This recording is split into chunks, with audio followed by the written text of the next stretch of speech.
Welcome to the hunting hour. The town of Black Hollow had changed, but not in ways most could see. To the average eye, it was peaceful. The clocks ticked forward, the fog had lifted. But for Eli and Lena, the world shimmered with the residue of fractured timelines. They could feel it in the air, like static before a storm. Eli stood in the town square, watching a boy chase a paper airplane. For a moment, the boy flickered. His clothes changed, his face older, then younger again. Then he was normal. "I saw it again," Eli said quietly. Lena nodded. "So did I. The timelines didn't vanish. They're bleeding through." They had returned to the library, now partially restored, its basement sealed off for decades.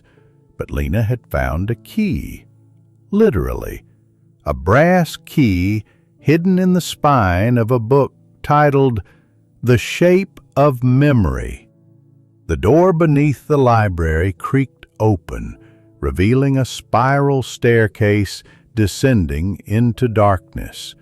At the bottom, a vast chamber lined with shelves, filled not with books, but with memory crystals, each glowing faintly with a different hue. A voice echoed from the shadows, "You've come to rewrite the past." A figure stepped forward, cloaked in deep blue, face obscured by a mask of mirrored glass.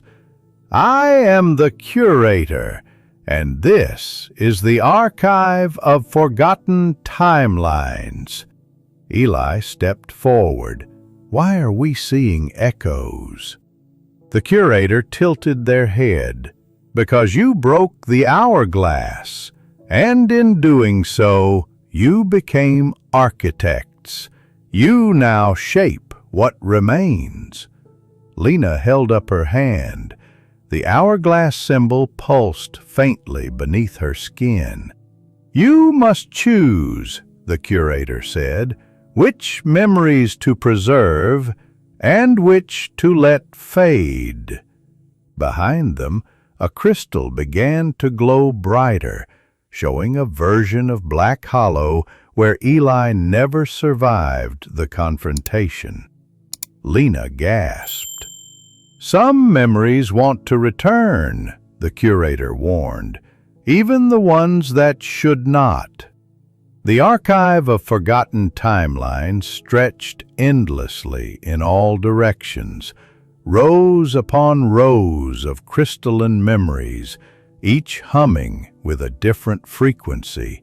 Some glowed warmly, others pulsed erratically, and a few were cracked, leaking fragments of forgotten lives into the air like whispers. Eli reached out to one. The moment his fingers brushed the surface, a vision surged through him, a version of himself. The curator gestured to a central pedestal. Upon it sat a device shaped like a compass, but its needle spun in spirals. "This is the mnemonic dial. It allows you to stabilize a memory, or erase it. But be warned, every choice reshapes the present." Eli stepped toward it, the weight of countless lives pressing on his shoulders. "And if we choose wrong?" The curator's voice was calm. "Then the past may return, in ways you cannot control." Suddenly, a crystal near the edge of the chamber shattered. A wave of cold swept through the archive. From the shadows, a figure emerged, half-formed, flickering, wearing a mask of spirals. A reclaimer. "You shouldn't have come here," it hissed. "The witness was only the beginning." The reclaimer stepped into the light, its form unstable, as if it were stitched together from broken timelines. Its mask was carved from obsidian, etched with spirals that pulsed like a heartbeat. Behind it, more figures emerged from the shadows, each one flickering between versions of themselves. Lena instinctively stepped in front of Eli, the mnemonic dial clutched in her hand. "What do you want?" she demanded. The lead reclaimer's voice was layered, multiple versions of itself speaking in unison. "We want what was taken. The witness was not a monster. It was memory, it was truth, and you shattered it." Eli stepped forward, his voice steady. "The witness was a parasite. It fed on pain, on fear." "It preserved what you were too weak to face," the reclaimer replied. "Now we will rebuild it, stronger, smarter, and we'll use you to do it."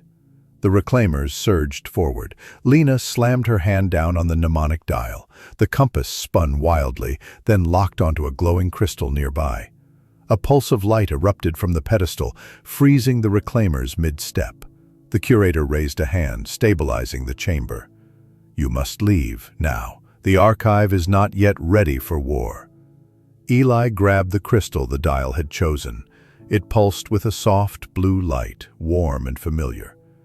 As they fled up the spiral staircase, the reclaimers began to recover, their forms solidifying.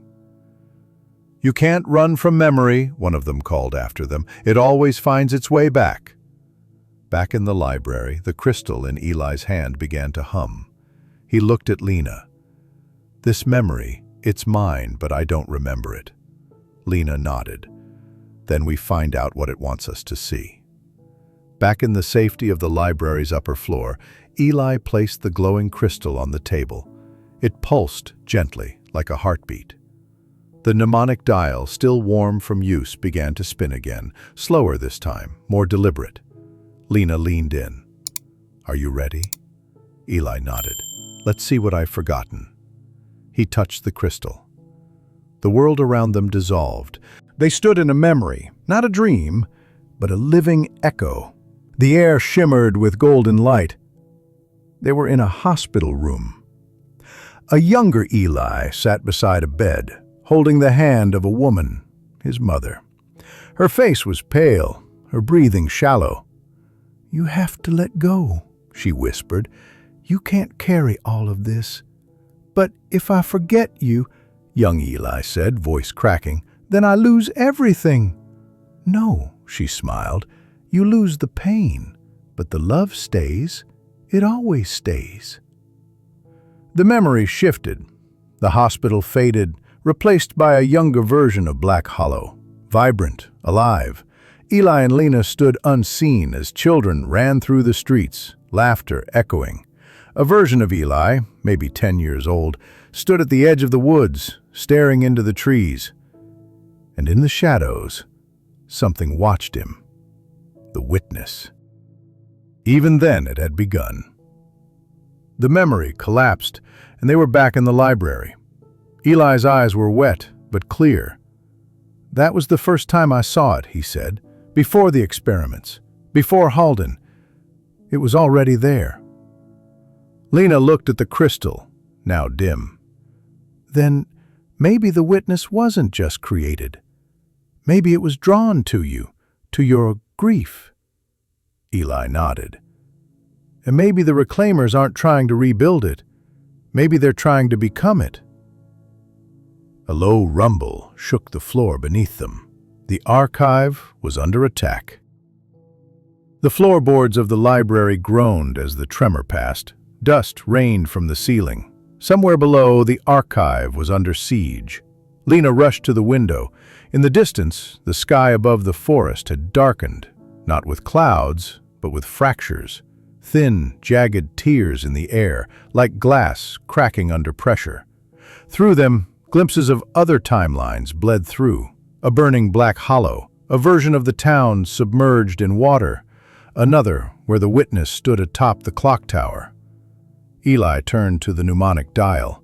It was spinning violently now, reacting to the instability. "The reclaimers are trying to force a convergence," he said. "They're collapsing timelines to rebuild the witness." Lena grabbed the dimmed memory crystal. "Then we stop them. We use this, what we've learned." They raced back down into the archive. The curator stood at the center, arms raised, holding back a wave of temporal distortion.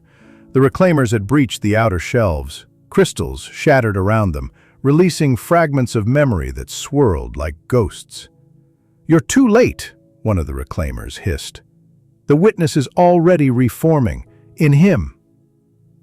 Eli staggered. His reflection in a nearby crystal showed his eyes glowing faintly, spirals forming in his irises. "No," he whispered. "Not again." Lena stepped between him and the reclaimers, holding. She slammed the dial into the archive's central pedestal. The chamber exploded with light.